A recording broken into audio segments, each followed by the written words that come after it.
কিয়ামতের আগে পোশাক পরিহিতা উলঙ্গ নারীদের সংখ্যা বেড়ে যাবে।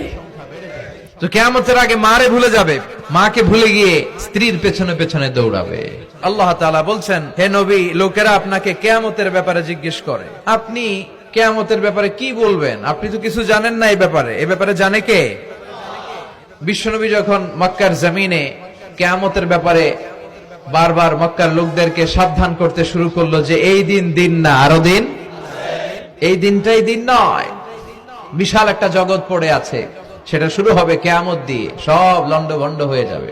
তখন লোকেরা বিশ্বনবীর জিজ্ঞেস করতে শুরু করলো, মুহাম্মদ সাল্লাল্লাহু, এই যে তুমি কিয়ামতের কথা বলো, এটা কবে হবে?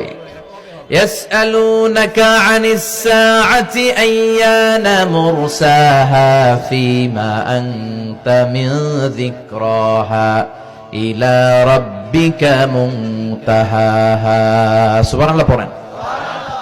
ও নবী, লোকেরা আপনারা জিজ্ঞেস করে কিয়ামত কবে হবে, কিন্তু কবে হবে এটা আপনি কেমন করে বলবেন? এটা তো আপনি জানেন না, গোটা বিশ্বের কেউ জানে না, জানে একজন, তিনি কে? They are asking about the day of resurrection. People are asking you about Qiyamah. Who are you to talk anything about it? Only Allah has the final word regarding Qiyamah. ও নবী, লোকেরা আপনারা কিয়ামত কবে হবে খালি ধরে জিজ্ঞেস করে, তো এই ব্যাপারে আপনি কথা বলবেন কি করে? এই ব্যাপারে কোনো জ্ঞান তো আমি আপনাই দেইনি। কিয়ামত কবে হবে এটা জানি শুধুমাত্র আমি আল্লাহ। চিল্লায় বলেন ঠিক কিনা? বিশ্বনবী মক্কায় কিয়ামতের ঘোষণা দিলেন। বিশ্বনবী বললেন, এই পৃথিবী এরকম থাকবে না, সব ভেঙে চুরে খান খান হয়ে যাবে। আল কারিআতু মাল কারিআতু ওয়া মা আদরাকা মাল কারিআহ। বিকট একটা আওয়াজ হবে, ইসরাফিল যখন সিংহায় ফুৎকার দিবে, গোটা বিশ্বটারে মেসাকার করে দিবে কে?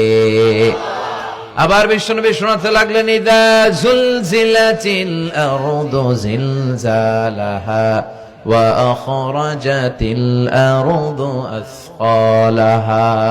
বিশ্বনবী বললেন, সেদিন পৃথিবীটা কেঁপে উঠবে, মহা ভূমিকম্প হবে। জমিনের ভেতরে যা আছে, তেলের খনি, গ্যাসের খনি, স্বর্ণের খনি, সবকিছু জমিনটা বমি করে বের করে দিবে। আবার বিষ্ণু বলতে লাগলেন, ইদা রুজ্জাতিল আরদু রাজ্জাও ওয়া বুসাতিল জিবালু বাসসা। সুবহানাল্লাহ পড়েন। জমিনটা কেঁপে উঠবে, পাহাড়গুলো ভেঙে চুরে দুমড়ে মুচড়ে যাবে, গোটা বিশ্বটা কেঁপে উঠবে, সাগরের বুকে দাউ দাউ করে আগুন জ্বলবে। সেই দিনটা হচ্ছে কিয়ামতের দিন। বিশ্বনবীর মুখ থেকে বারবার বারবার বারবার এই কিয়ামত কিয়ামত শুনতে শুনতে কাফেরদের মনের ভিতরে ভয় ঢুকে গেছে। কাফেররা মনে মনে কয়, এই মুহাম্মদের তো কোনোদিন মিথ্যা কথা বলতে শুনি নাই। শুনছে? বিশ্বনবী ওনার পুরো জীবনে একটি মিথ্যা কথা বলেছেন, একটি অসত্য কথাও তিনি বলেছেন। ওদের মনের ভিতরে ভয় ঢুকে গেছে, কিরে মুহাম্মদ যা বলে তাই তো হয়। এই যে মুহাম্মদ বারবার বারবার কিয়ামতের কথা বলতেছে, যদি সত্য হয়, যদি, চলো মুহাম্মদের জিজ্ঞেস করি যে এই যে কিয়ামতের কথা তুমি বলো, এটা কবে হবে? সুবহানাল্লাহ পড়বেন না? সবাই এসে জিজ্ঞেস করলো, মুহাম্মদ তুমি তো মিথ্যা বলো না, তুমি সত্যবাদী as-সাদিক আল-আমিন, তুমি বলো কিয়ামত হবে, আমাদের জানতে বড় মন চায় কিয়ামত যে হবে, কিয়ামতটা কবে হবে?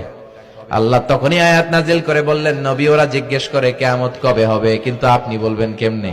বলতে পারে একজন, তিনি কে?